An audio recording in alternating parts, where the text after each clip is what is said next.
dhegaystayaal ku soo dhowaada qaybtii labaad ee sheekadii abaalmarin jaceyl waxaana ay ku bilaabanaysaa qaybta labaad. dhool waxay ku dhalatay markay taariikhdu ahayd 1970kii magaalada Beledweyne, inkastoo yaraanteedii ay ku soo barbaartay magaaladaasi hase ahaatee waxay reerkooda u soo wareegeen magaalada Xamar kadib markii uu aabaheed shaqo ka helay warshadii caanaha iyadoo 5 sano jirtay. dhool waxay ahayd gabar aad iyo aad u qurux badan, jalaqsanaanta iyo dabeecaddeeda wanaagsan baa soo jiidatay dhalinyarada asaageed ah. dhool wax carruur ah lama aysan dhalan ee keligeed bay waalidkeed ku indha kuulan jireen. maalin kadib ayay dhool saaxiibteed Jamiila ula tagtay sheekadii dhex martay iyada iyo Hilowle, waxayna hadalkeedii uga bilowday iyadoo qoslaysa. Jamiilay, waxaan ku hayaa sheeko aad u xiiso badan. habeenkii oo dhan ayaanu riwaayadii wada daawanaynay. wiilkii weligay inankaas mid ka fiican oo ka dabci wanaagsan ma arkin intaan rag la haasaawayay. haddana waxaanu ballansannahay jimcaha inagu soo aadan. weliba waxay ila tahay inuu mustaqbal doon yahay, sababtoo ah ma aha ragga dumarka haasaawaha wakhtiga uga lumiya ee waa qof himilo fog leh oo indhihiisa iyo dhaqan wanaaggiisa ayaan ka gartay. jimcaha xaggee ku ballansan tihiin? ma gurigiinna mise meel kale? Jamiila oo sheekada u dhegtaagaysa baa dhool ku tiri. wuxuu igu imanayaabay tiri guriga reer Calasow 7 fiidnimo. anigu aad baan ugu faraxsanahay isbarashadiinna bay tiri Jamiila iyadoo shalmadeedii garabka ka dejinaysa. sheekadu hadba halkay marayso anigaa kula socodsiin doona ayay ku soo idlaysay hadalkeedii dhool iyadoo Hilowle la kulankiisa rajo wanaagsan ka qabta. waayahay saaxiibay, adigun baan kaa warsugayaa bay ku adkaysay Jamiila saaxiibteed oo ka sii tegaysa.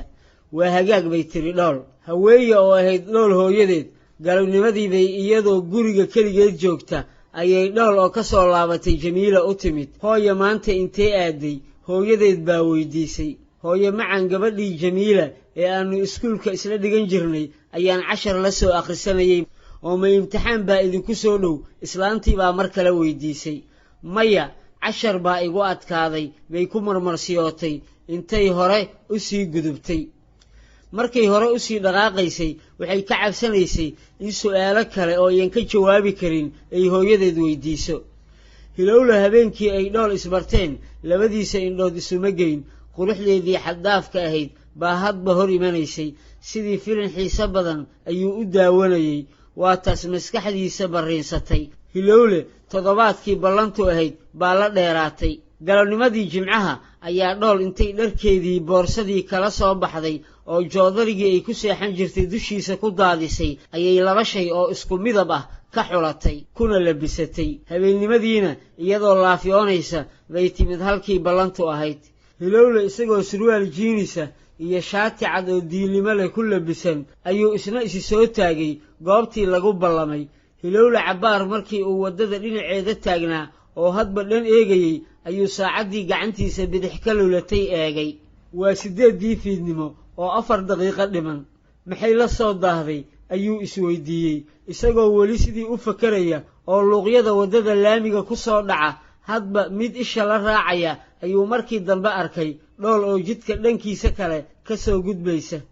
hadba lug bay qaadaysay. labis aad u qurux badan ayay xirnayd. Hilowle intuu aad u farxay oo ka ilbuuxsaday wuu dhankeeda u soo dhaqaaqay. 4 indhood oo hilow iyo kalgacayl dartii isu haraadan baa hal mar isku dhacay. kulan wacan oo wanaagsan, soo dhowow bay ugu jawaabtay iyadoo dhoolla caddaynaysa oo welina labadiisa indhood kor u eegaysa. waan dhowahay buu ugu warceliyey isagoo labiskeeda fiirinaya. iyagoo sidii 2 qof oo kala baaday marba mid la eegayo ayay u dhaqaaqeen dhankii uu ka xigay gurigii reer Calasow. markii ay gurigii tageenna waxay wada fadhiisteen qolkii fadhiga. Hilowle isagoo uga mahadnaqaya dhool sida fiican ay u soo dhoweysay buu ku yiri, waxaa i soo jiitay sida qaayaha iyo qiimaha leh ee aad ii qaabishay. abbow waa la isku leeyahaye maxaad horta ka shaqaysaa? dhool baa si kadiisa u weydiisay. waxaan ka shaqeeyaa warshadda sifaynta batroolka ee Xamar. waxaan ka ahay karaani qaybta xisaabaadka guud xarunteeda Xalane ee degmada Wadajir buu ugu jawaabay. maasha Allah, waxaan islahaa waa bilaa camal ee u sheeg jagooyin ka bannaan warshadda caanaha. weliba waxaa la rabaa wiilal sidaada oo kale aqoon u leh. Hilowle wuxuu arrintaasi kala soo dhex baxay in Dhool ay tahay qof cilmi leh isla jeerkaana uu la qaybsan karo nolosha haddii ay isfahmaan. wuxuuna mar kasta uurka ku hayn jiray sidii uu ugu soo bandhigi lahaa waxa cindigiisa ku jira ee damiirkiisu cabiri kari la'yahay. markii ay in cabbaara wada caweeyeen oo cabitaan qabowna loo keenay ayay isku soo yaro dhowaadeen. wuxuu habeenkaas u soo bandhigay codsigii ugu horreeyey ee uu ku doonayey inuu qalbigeeda ku hanto. Hilowle 19 sano ee uu ifka joogay weli fursadan oo kale ma soo marin. waa inuu caawa qodob ugu sheegaa wuxuu rabo.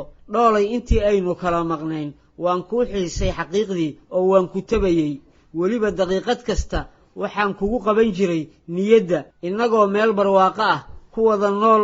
waayo xiriirada dadka dhex mara waxa ugu wanaagsan midka farxadda, kalgacalka iyo kalsoonida ku dhisan. Dhool aad bay erayadii Hilowle qalbigeedu u ruxeen. iyadoo qoslaysa bay tiri bagaad jaceylka aad ii qabtid iigu sheegatay. waxayna u caddaysay inay iyana la qabto jacaylka uu u qabo mid la mid ah. taasina waxay dhalisay in aakhirkii ay ku raacdo codsigiisa. waxaana iyagoo aan waxba sheerin shay dadalna kaba dhigin ay si hoose u shushubteen arrimihii jacaylkooda.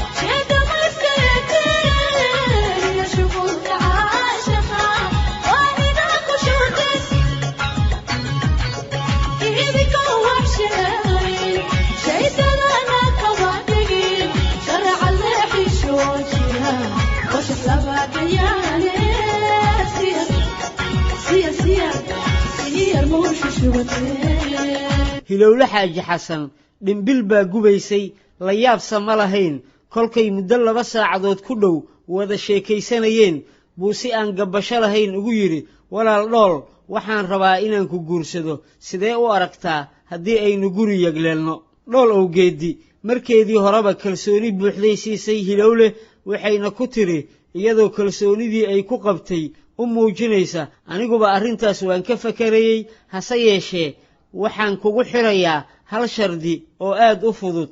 Hilowle intuu indhaha taagay buu yiri muxuu yahay shardiga?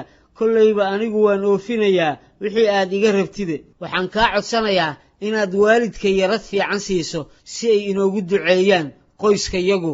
waxaan kaa rajaynayaa inaad ka farxin doonto waalidkayga haddii guurkaasi uu dhab noqdo, ayay ugu jawaabtay iyadoo indhihiisa ka garatay dareenkay su'aashani qalbigiisa ku reebtay.